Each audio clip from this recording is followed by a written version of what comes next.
Hey guys, welcome back to another episode of Shots Fired with Scott and I tonight. Adam is off in Arizona, I believe, just living it up, and we don't care because, Yeah. we're not there. So, we're going to go over artistic liberties this evening and how we've gone from nuking an image when we first started in our careers because we thought we had to make everything so bright and vibrant, and now we've grown. We've gotten a little bit better. and Only took a couple of years. we yeah and now we've settled it down a little bit. We've gotten a little bit more natural and what we've actually seen rather than what we wanted to see. So yeah, Scott, what where did you start out with the editing? Did you nuke them? Yeah. I'd say I was probably a part of the nuclear type images when I first started, unfortunately, but I've since reformed.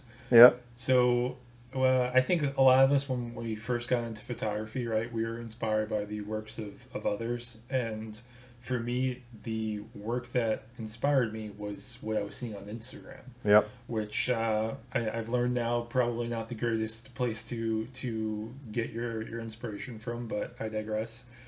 So there was a lot of things that I was trying to do to my images, trying to recreate that I was seeing in other people's photos, Mm-hmm. and I'm gonna say 9 times out of 10 it failed miserably.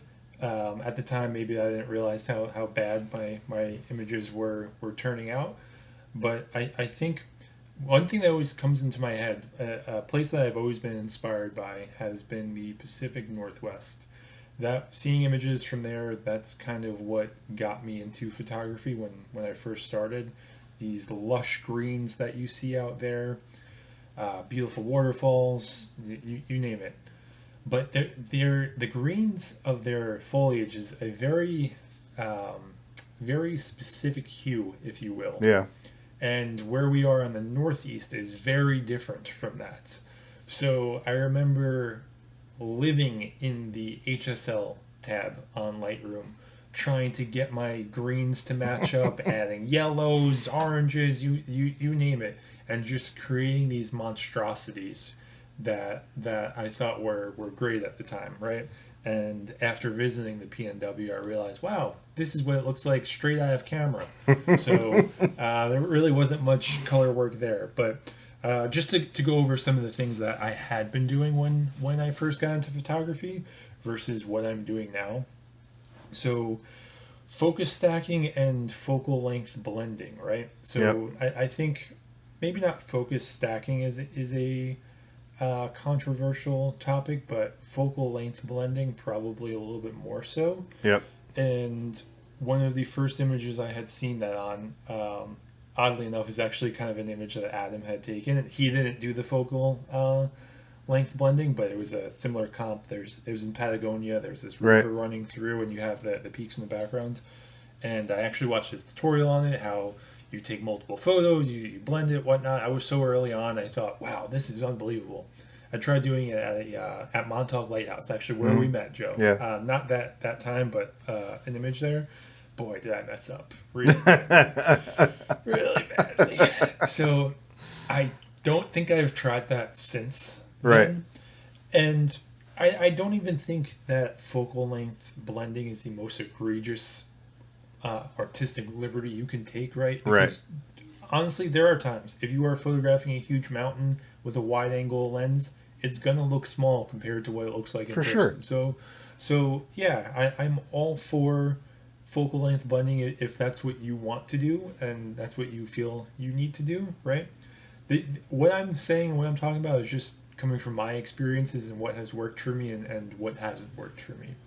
So those were two in the same, I guess, focal length blending and focus stacking. I was focus stacking everything, every Mm. single image you could imagine. I'm going to take 15 images close up of ripples of sand and whatnot, and just create these bizarre photos. Right. I think the biggest one, and this is where I failed at the most, with embellishing light. So Yep. So this is one that I think a lot of people can do very well. I was never able to do it well. There are guys who create images who have this embellished light that looks unbelievable, and I'm envious of them. Truthfully, Yeah. I remember watching a video, a tutorial actually, of Ryan Dyer. Big fan of his work. He creates Yeah. some awesome stuff. Of course. And one of the reasons why I wanted to watch this video is because it was titled from something to nothing, right? So Right. he was exactly saying that. He said he captured the photo, pretty flat conditions, nothing crazy, and then if you see his final result, it is unbelievable. You're gonna look at it, you're not gonna say he faked that light, because that's how good it is. He really, really spot on. I remember trying to employ some of those techniques that I learned in this video. Yeah. Oh, sheesh. Really, really Dumpster bad. fire real fast. Yeah, very, very quickly. It's that is if someone hasn't done it before, they may not have so much respect for what goes into creating an image like that. Boy, that's not easy. That is not easy, because you're worried about the luminosity of the colors, the saturation. They can get away from you very quickly, and just trying to make it look real is almost feels next to impossible, at least from my point of view. So those are ones that when I first started, I was really trying to employ. Not so much anymore. I think we've all done it when it comes to photographing waterfalls, right? You're gonna kind of get that nice warm hazy light above the waterfalls. That was one that I was big on. Anytime I photographed a waterfall, well, guess what? You're getting some nice warm hazy light above it. Doesn't matter if it doesn't fit. I was going for it. Right. So I'd like to think that I've kind of grown a little bit from there, and I have no issues with doing so. If the scene calls for embellishing a little bit of light, hey, I'm all for it. But I think I try to read scene by scene now, right? Yeah. Opposed to kind of just a one size fits all method for these images. Those are probably the most egregious, but there's a lot of things that I still do now, which I think are kind of teetering the line, right? Yeah. And a lot of people probably don't, but to cover some of these topics, I just pulled up some images. Yep. So I'm gonna go ahead and share my screen right now to try and make sense of this. All right, let's share this. All right, Joe, can you see my screen? Yep. All right, so first, we're gonna start with one from the Adirondacks, right? So this one is going to be in regards to color. So this year, the foliage in this area was actually very, very great, very vibrant. But keep in mind, this is blue hour, right? So there's not much light on the foliage. Right. But I pumped a whole lot of contrast in here. You can probably tell this is not one of my more subtle edits. There's a lot of contrast down. Gave it a little punch. I did.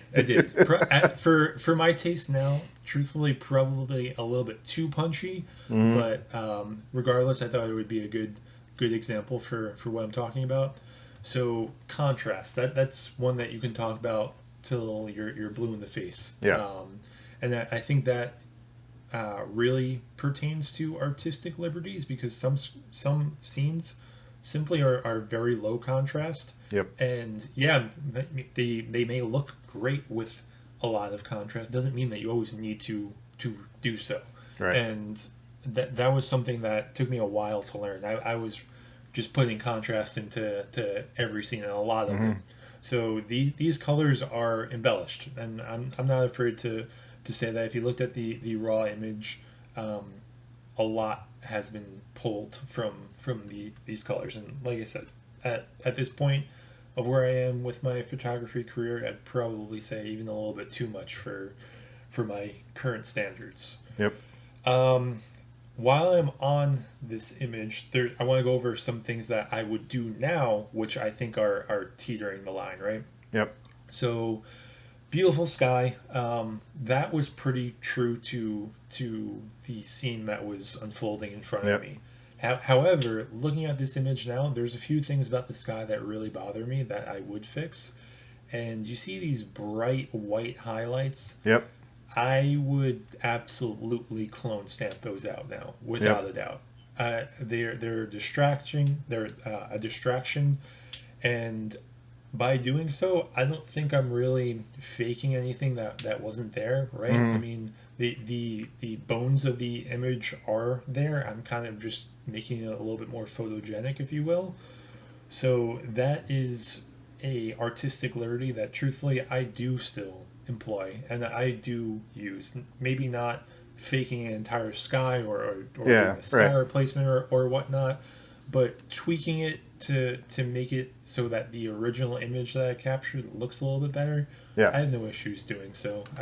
And for me, that's okay. For some people, I know that's probably even a little bit too far if you're more of a purist, which again, to each their own. Whatever Yep. you choose to do and not to do, totally on you. I'm going to switch over to my next image now. So by looking at this one, maybe you can tell, maybe you can't tell, but this was a absolute burner of a sunrise. Yep. The reason I opted to photograph this as an ICM was simply because my wide angle lens was broken. There's Yeah. no other reason behind it. I would have Yeah. loved to shoot a wide angle image at this point, but I had to adapt. And you know those images where there's actually too much color? Well, Yeah. that was this one. The sky was purple and red and Uh, orange, and you're just looking at it like, there's no way you can make this work, right? yeah. So I wanted to try something a little bit more subtle. So this is probably about the most color work I will do to an image. All of the hues have been adjusted. Some colors have been, well, most colors have been desaturated, some more saturated. Hmm. And I try my best to keep the colors that I'm seeing in person as true as I can, right? Yeah. I don't really want to embellish the color so much because I think that again can get out of hand very quickly and can sometimes lead to these oversaturated crunchy photos, which I myself try to avoid. But I thought this would be a good example of a lot of color work liberties, if you will. Yeah. This next one, so this is taken in Utah, Yep. and this was like midday. Looking at the photo, you probably when you're like, "What the hell am I looking at?" Right? What time was this taken? Is the sun up yet? Is it going Right. down? You don't know. Um, and yeah, I will admit I darkened the hell out of this image, Yep. and reason being, a train of thought for me when I'm editing, right? I when you're on site, you get this feel for the image and the way it makes you feel. And when Hmm. I'm editing, I want to try to convey that, right? So sometimes for me, that leads me to editing images a little bit more than I typically would. So this was, I wouldn't say it was a bright day. These clouds were all there, right? Yeah. I didn't add any of that in. I just simply darkened to try to bring out these light rays that were there. Right. Were Yep. they this obvious midday? No, but I don't think that's an issue because this is when I was looking at this is how I envisioned the image to look, right? Yeah, This yeah. dark, moody, dramatic photo because that's kind of what the image teed up excuse me, the conditions teed up for me. Yeah. So I don't have any issues with doing so. Again, I don't have any issues with whatever you opt to do for your images, but I find that I try to not overdo it with any of these techniques that I'm Right. talking about. I prefer more so a stylized, realistic-esque image opposed to one that is full blown saturation to 100 Yep. and all So I'll show you one good in a stuff. moment. Oh, I can't wait to see those. I can't wait to see that. So, my next one to kind of there's a few different things that were done here. I feel like this was more subtle in nature, but I had mentioned on the first image that I would have cloned out some of the sky or clone stamped it, if you Yep. will. And this was an image I never did anything with. Yep.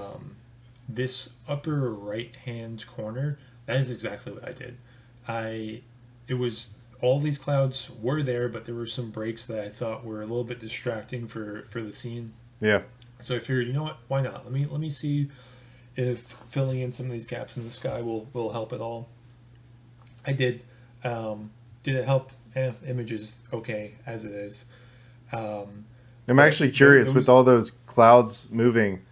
You didn't opt for a long exposure, I didn't. Truthfully, this was a image that was kind of just one of those things that caught my eye as I was walking by, right? and I figured, okay, let me fire off a couple shots. I'm not expecting to use this for anything. I Right. just liked that there was a lot of texture and detail in the sky.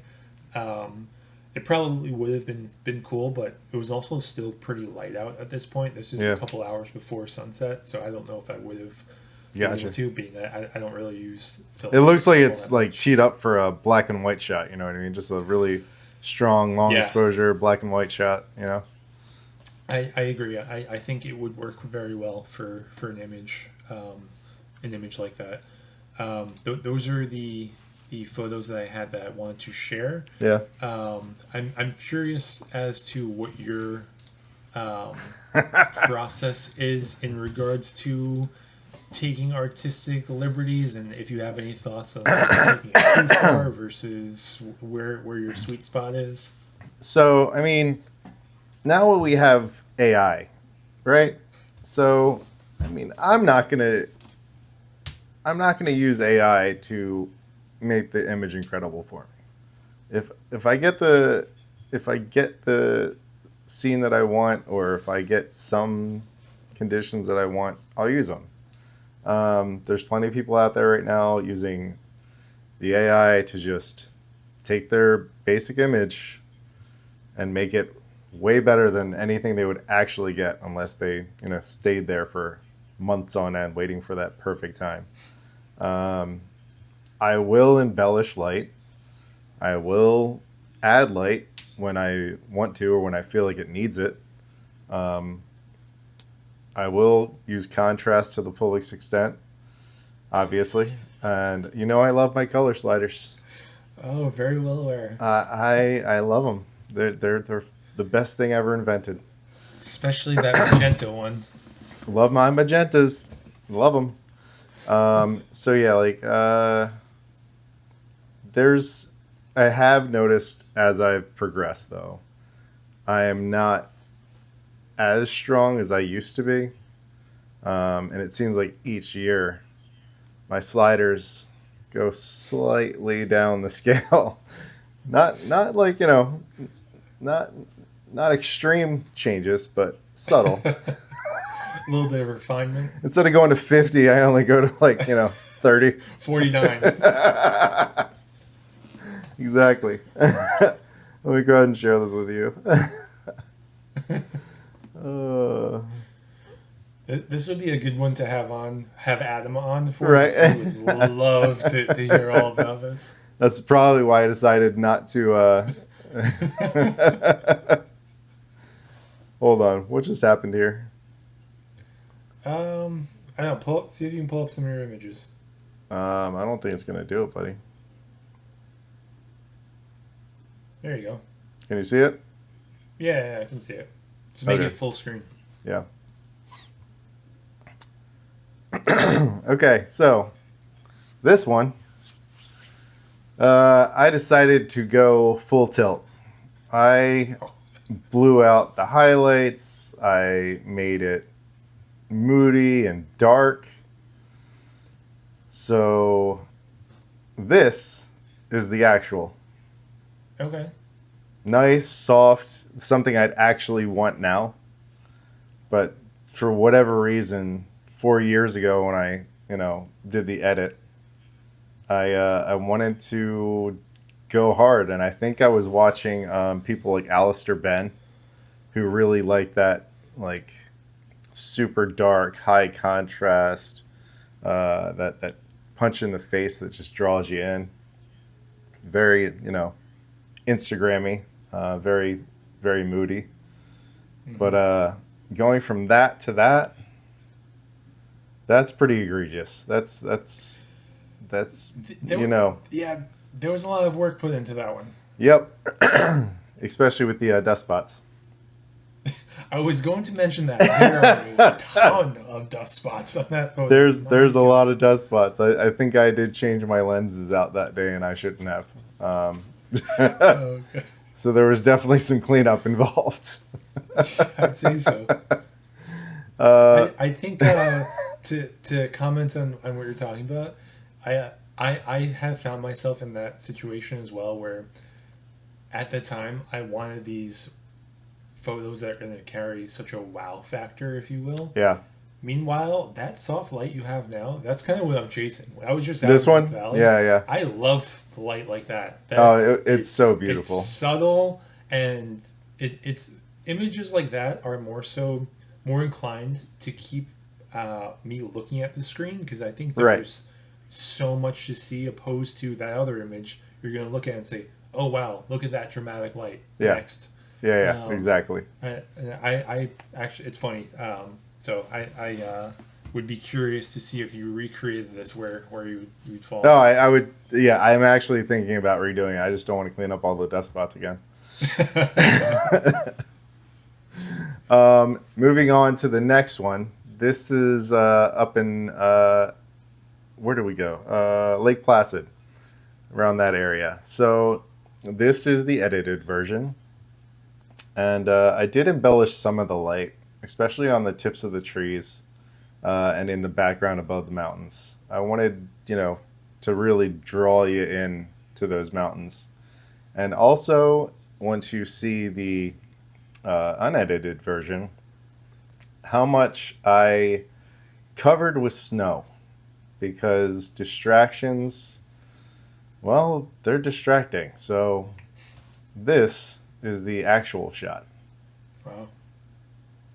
So I did do a lot to the sky.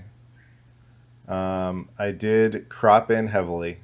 I went to 16 by 9 rather than the 3 by 2, and there's a lot of rocks hanging out there just with that dark contrast that kind of pull your eye to them just because it's a dark versus light. And as you can see here, I just kind of covered them over with snow, which is pretty easy to do. Snow is pretty forgiving that way, just because there's not a lot of textures. You can kind of mold it as you would like. So yeah, that's the difference. And I think I did do a little bit of, yeah, I think I blew it out a little bit just to kind of make it more pronounced in the center. Hmm. But yeah, I'm definitely a warper. I'm definitely a molder to my tastes. So yeah, I don't think that one's that egregious of an example, to be honest. you know, Yeah, there's some embellishing going on, but otherwise, I think that's pretty true to what a scene like that could look like, right? right? You brought up something that I want to touch upon, warping, right? Yep. So I'm gonna be honest, I don't really do it, and it's not because I don't think my images would benefit from it. I'm Hmm. just not great at it, and I feel like every time I try to, I just come out with these bad images, right? Yeah. So where do you draw the line when it comes to warping your photos? I mean, I used to do it to the point where it was like very noticeable. If you can't notice it, go for it. I mean, obviously with wide angle, if you're shooting an oceanscape, right, that horizon line you want straight. Mm-hmm. So you're gonna warp that out eventually because it's once it starts hitting that curvature, it's annoying. You want to see straight lines, or at least your brain wants to see straight lines, and every photographer out there is going to call you out on it. You're gonna say, fix that. All right, what is that? That's just Yeah. taking a dip over that way. Like when it hits the land, you don't see it as much. But as soon as you see that, like I said, that curvature just fall off to the right, yeah, you're gonna wanna fix that. Um, I will use it to say, um, let's say Utah. I was out in the rocks there, and every once in a while you'll just have that like stupid little shrub, and instead of trying to fix all the dirt around it or all the stones and make it look proper, drag it out a little bit. It's gone. You don't have to worry about it. Crop it. You're done. Um, and we have high megapixel cameras now. We don't have to worry about it ruining the image. Um, yeah. So warping, all good with. I think my only hate right now is the AI guys. Yeah. I mean, I know you're creating an image, right? But that's, I don't know. Like you said, for the purists, taking a shot using photography skills, completely different than just creating an image. I agree, and I think it comes back to what your motives are behind creating, right? So if you're using AI, you're losing that entire creative process Mm.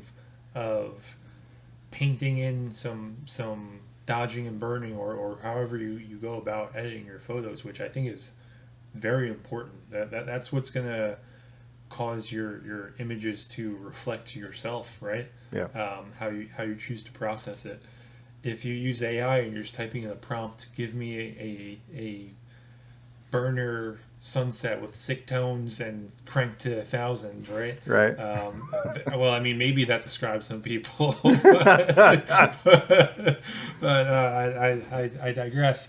And I just think that post processing is such a important part of the creative part of photography. Yeah. It allows you to make the image your own. And if you choose to not do that and opt to have a software edit your photos, then why are you doing photography in the first place, Yeah. right? I mean, in the day and age of social media, that's probably a reason, right? To Yeah. garner likes and views, Yeah.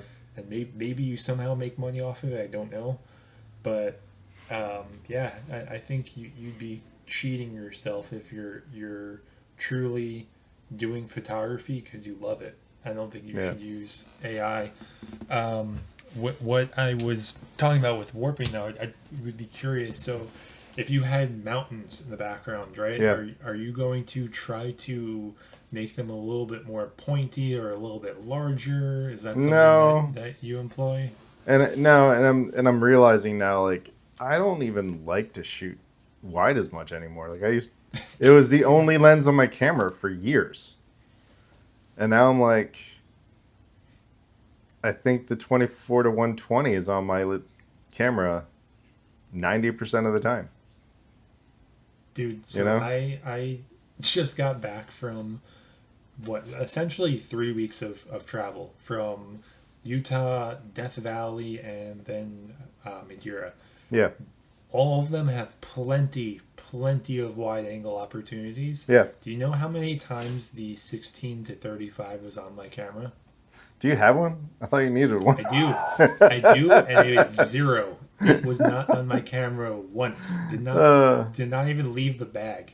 Yeah. The 24 120, I could make a whole video about how Yeah. much I adore that lens. Yep.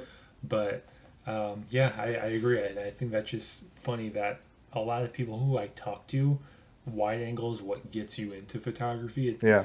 To go back to what we were mentioning, Yeah. that wow factor that you have this small object that has been magnified times 100 in your face. Yep. Let's say flowers and then mountains in the background. And sometimes those images are still really cool to me.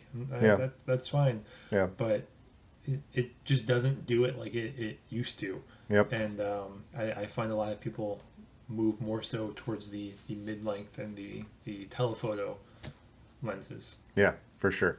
And it's Okay, so we've both been seeking education from David Thompson, Yep. and he's shown us some things where we've taken wide angle shots or we've taken mid range shots, and he'll even ask the question, "Why weren't you looking there? Why were you looking at all this when the Yeah. cool stuff is right there?" And That is that's the a one thing exact that he's quote drilled of into my something head, he has You're said. right? And yeah, and he's right. Like, yes, everything fits into the scene, but if half of your scene is dumpy and the really cool thing is way back there, take out that longer lens and shoot the really cool thing. Make a comp out of that, right? So it's a good educational tool for sure. So I agree thanks, wholeheartedly, David. and I think Appreciate it. If you yeah, ever watch yeah, this. yeah. I don't think you're watching this because we're just a couple of morons who don't really know what we're talking about. But if you Yeah. are watching it, thank you for all of your help. Um, so I think you can kind of tie that in the wanting to use the wide angle Mm, with kind of just a lack of time out in the field, right? That at least yeah. that's how I see it for myself. If I saw cool skies, well, guess what? The wide angle's going on no matter what. Yeah. Now, I've been fortunate enough to travel more, right?